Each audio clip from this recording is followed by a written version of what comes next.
Hey there, Willowbrook, and thanks so much for doing our daily Devo. Today we are in 1 Kings chapter 8, starting in verse 22. Now, leading up to verse 22, what we find is that King Solomon has been building a temple to house the presence of God. Now, prior to a temple being built, God's presence has been housed, if you will, in a portable tent called the tabernacle. Now, King Solomon's father, King David, committed that God's presence should not be in some portable structure, but that a permanent structure would be built to honor God and his presence. David himself did not build that temple, but his son Solomon did. And so the preceding chapters in 1 Kings, we find that the temple is being built, and we get to chapter 8 where Solomon is dedicating the temple, and then we get to verse 22 where he prays a prayer of dedication for the temple to God.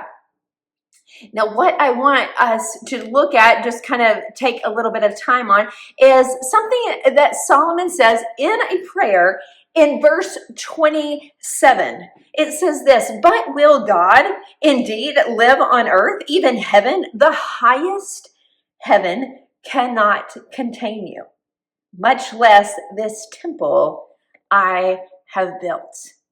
King Solomon is acknowledging that the presence of God cannot be contained in a building.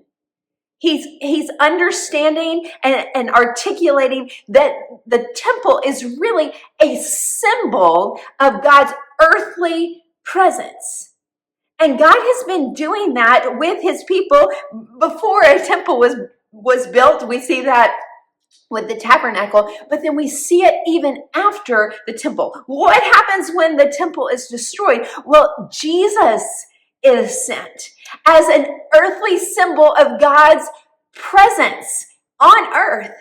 And then what happens when Jesus ascends into heaven? The Holy Spirit comes and indwells believers, and now believers who house the Holy Spirit are now a symbol of God's earthly presence here. So for you and for me, people that house and carry the Holy Spirit with us, it's not just this small thing. We are actually a symbol of God's presence here on earth. And so what does that mean? What does it look like for us to be a symbol of God's earthly presence here on earth? I think that it looks like allowing the Holy Spirit to reign in our lives. It looks like love and joy and peace and patience and kindness and goodness and faithfulness and self-control. Not that we've strived so hard to produce in us, but that the Holy Spirit is working out as we interact with the world. We are the symbol of God's holy presence here on earth. He can't be contained inside my body. He can't be contained inside a temple that was intricately and carefully constructed, as we find in 1 Kings. But God chooses to use structures, a building, the body of Jesus, and now our bodies to represent him to the world. Would you take some time?